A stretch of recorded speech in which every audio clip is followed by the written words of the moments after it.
Hello friends, welcome to my channel. In today's video, we will be discussing some very important questions that are being asked in ASP.NET interviews. And again, these are advanced questions. So we have already discussed some basic questions that are being asked. So again, in terms of advanced questions, so again, it will be related to like localization, how your localization is implemented, how authentication and authorization is done, how caching is done. Because once you are able to create a project, the success criteria for a project is that it should be the performance of the application should be very good, and it should be scalable. It should be easily again scalable for different languages. Easily we can implement authorization and authentication. So if some authorization is given, we can easily change it. So all those things are required whenever we are going to create a application. So first of all, we will discuss about localization part. So again, whenever you are going to create a web application in multiple language, this concept comes. And good thing is in .NET, it is inbuilt. So localization and globalization features for creating web application that support multiple languages. So as I said that in terms of scalability, you have created one application. If you want to publish it into different languages, again .NET has that feature, and you can enable localization and globalization by, again, you know what is a NuGet package.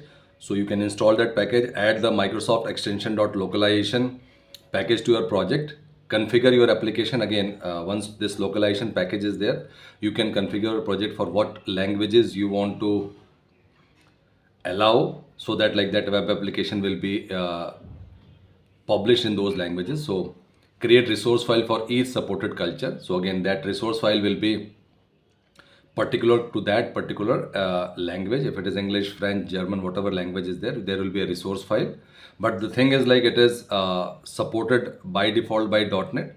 So you just need to add this localization package. Once that is done, then you have to just make sure that you have created the separate resource files and use the localization middleware to enable localization. So it's very important because normally whatever web application we are creating, so it's very important that it should be scalable, and we can easily implement that web application into different language. There should not be lot of code change. It should be straightforward. So again, using the package that are already inbuilt in .NET, we can complete this. Then the other important thing is identity.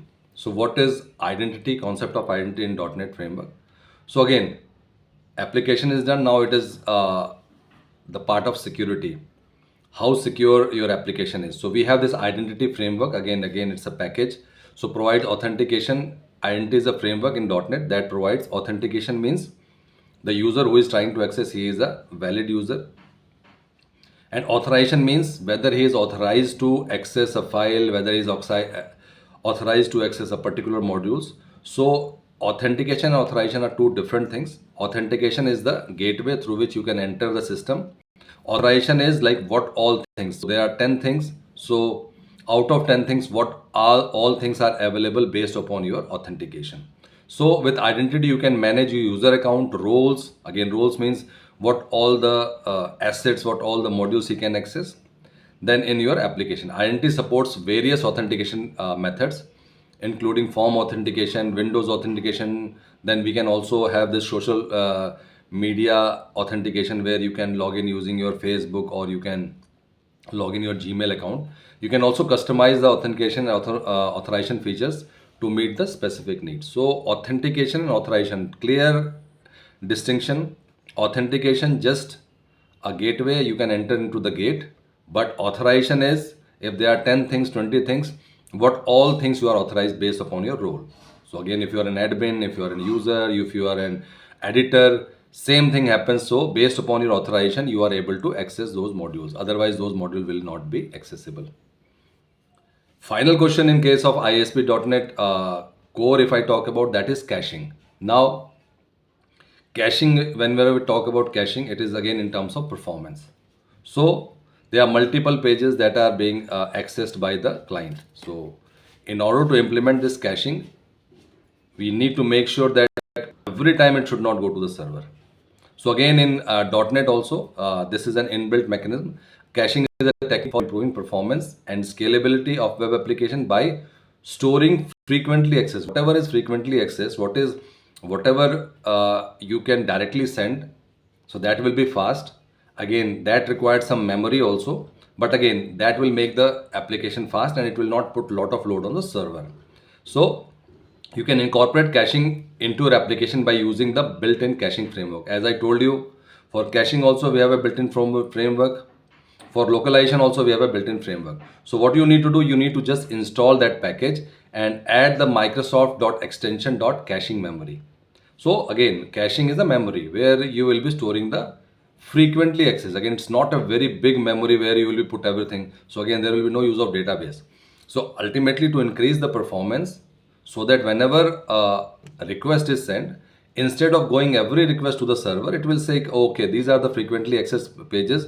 So it will be directly providing those pages to the client from this cache memory. So cache memory, the limitation is storage. It is not huge memory, but again, it helps in making the application faster. So configure caching option in the startup class. So again, if you go to the latest version of .NET Core, now the startup class is moved to the program.cs. So everything related to caching, localization, you have to set up or you have to configure that in the program.cs file. Once that is set up, then again, just like for localization, you have to create separate resource file. Similarly for caching also, you need to configure. So store frequently accessed data in cache using cache provider set method. So whenever there is a page request, you just put that into the cache using the set. So cache has its own different levels of methods.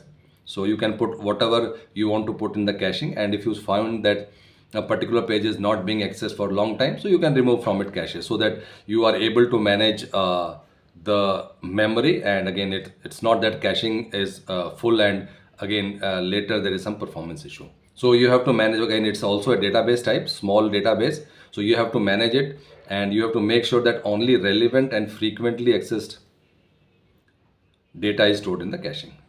So friends, these are all the three important ASP.NET Core app interview questions that are asked to check how deep knowledge you have for any application. So again, creating the application and making sure it is scalable, making sure it has the performance. So all those things you need to know. Again, for security purpose, it is authentication and authorization.